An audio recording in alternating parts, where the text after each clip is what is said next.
Hi, and welcome back to Epic Life. So glad you're joining us today as we continue the journey of strength, which is a concept that we get from this excellent book called The Map by David Murrow, where we are pulling out of that some trail markers and some truths that we can apply to our lives to grow in strength, submission, and in sacrifice as we pursue Christ.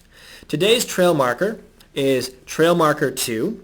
It's called Showing Tough Love to Friend and Foe. So if you missed last week's, don't worry, you can go back and watch it, our introduction on the journey of strength and trail marker 1, which was possessing miraculous power. But today we're going to look at some of this tough love stuff, right? So what's the lesson for us when it comes to showing tough love to friend and to foe? The second lesson of discipleship is this. In the midst of this journey, the Prince of Peace boldly declared, "Do not suppose that I have come to bring peace on the earth. I did not come to bring peace, but a sword." You can find that in Matthew 10:34. He reminded us that, quote, "The kingdom of heaven has been forcefully advancing and forceful men lay hold of it," from Matthew 11:12, end quote. He pronounced judgment on unrepentant cities in chapter 11:23, and seemed to go out of his way to rebuke the Pharisees.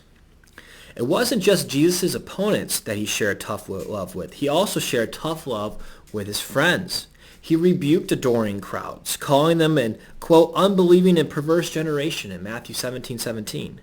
When a disciple asked him to explain a parable, he responded with, quote, "Are you still so dull?" Jesus asked them in 15:16. Peter was foolish enough to question the Lord's plans, and Jesus rebuked him when he said, "Get behind me, Satan." Jesus turned and said to Peter, "Get behind me, Satan. You are a stumbling block to me. You do not have in mind the concerns of God, but merely human concerns." So what are we to make of all this? If God is love, then how can his son appear to be so mean? The problem lies not with Jesus, but with our limited definition of love. In a sense, our perception of what we think love is or what it should be. As a man travels the journey of strength, he must learn love in surprising ways that may not feel very loving. Now, I can't show you this clip, but I can at least describe it. I love the movie Remember the Titans for many reasons. I think it's a great movie. And one of the things I really like in it is sort of how Coach Boone really shows tough love to the players. And one of the things about football, if you've ever played it, is that we always used to talk about how if the coach wasn't yelling at you, he didn't care. Like, the worst thing in football was the coach not saying anything to you because you just didn't matter, right? If the coach was yelling at you, it meant that he cared and loved you enough to really push you to be your best. And I really love that scene. If you ever get a chance, check it out on YouTube. I'm sure you can look it up. And what we want to kind of go to now is like sort of the prayer. The second prayer of a disciple of Jesus should be this one. Lord, reveal to me the areas of my life in which I need to receive hard love and reveal who I am to show hard love to. So really, to kind of condense that further, ask God to reveal to you areas of your life where you need to receive some hard love, right?